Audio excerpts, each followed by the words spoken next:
interfered in the elections, he didn't cancel previous meetings. He had alone time with him in Helsinki, just a few months ago. So we're seeing a completely I different. disagree with you on that, though, Anna. I think if you look at the substance of the policy under the Trump administration, when you're dealing with Putin and Russia, you could argue they've been tougher than any administration since the Cold War. So you can talk about the optics, you can talk about his tweets, which I actually hated that he tweeted canceling this meeting because that's not how you handle diplomacy.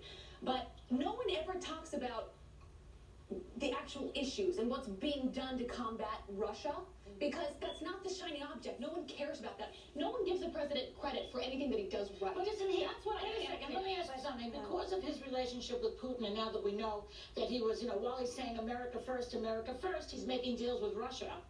By the way, isn't he compromised a little bit with Russia now? How can he now, have diplomacy with Russia when they have him in their pocket? But this relationship, so it doesn't really work. You follow my point? But he's not the only one doing diplomacy, though. I can tell you a number of people that are actually in meetings that are making these decisions. But this didn't just happen in a vacuum. I mean, President Obama met with Putin 6 months after taking office in Moscow. He said, Obama talked of the extraordinary work you've done, Putin, on behalf of the Russian people. President Bush said, I looked at the man in the eyes. I found him to be very straightforward. I was able to get a sense of his soul. This is something that has been building and building over administrations. Bill Clinton talked about the congenial, easygoing relationship he had with Putin. This is something that's been building and building and normalizing. No, we're making deals. The difference is that. But those are two different things. But the difference between why the meeting was canceled, it just strikes me as odd that Michael Cohen, this bombshell, gets dropped about not how only Trump was involved with Russia and building this tower.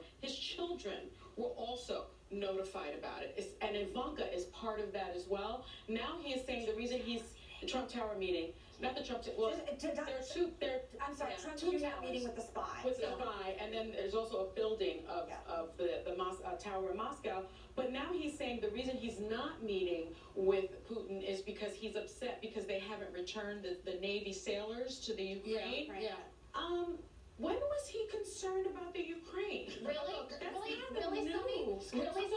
Trump. Yeah. Trump has actually been tougher on Ukraine than President Obama was. The first thing he did with Russia when he got into office was arm the Ukrainians and put sanctions on Russia as it relates to Ukraine. But That's the point I'm trying to make. If you want to talk about the Mueller investigation, let's have that talk and the dealings that Trump had with Russians before he got into office. Yeah. But if you want to talk about actual diplomacy and things that are happening with Russia, that is a very different thing. I would love for this table, not Megan, So do you really believe that's why he canceled that something. meeting? You believe he canceled the meeting because he's so concerned about Well, I can tell you because I talked to my dad who lives in Moscow and deals with this every single day that they were already figuring this out before he decided to cancel it. They were already making that decision.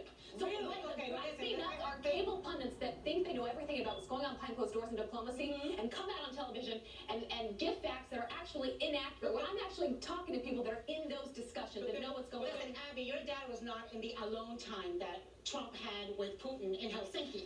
Nobody was.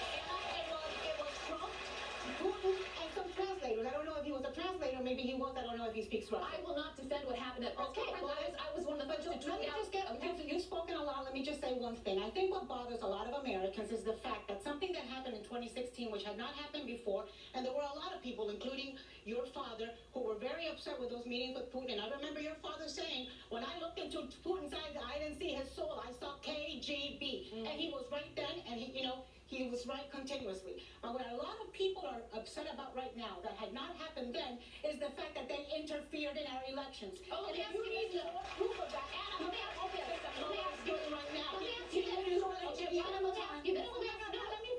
Tell me what Obama did. Tell me what Obama did. Do you remember when Obama met with the guy and said, after the elections, I'm going to have more flexibility, and every Republican set their hair on fire, rightly so? I did that.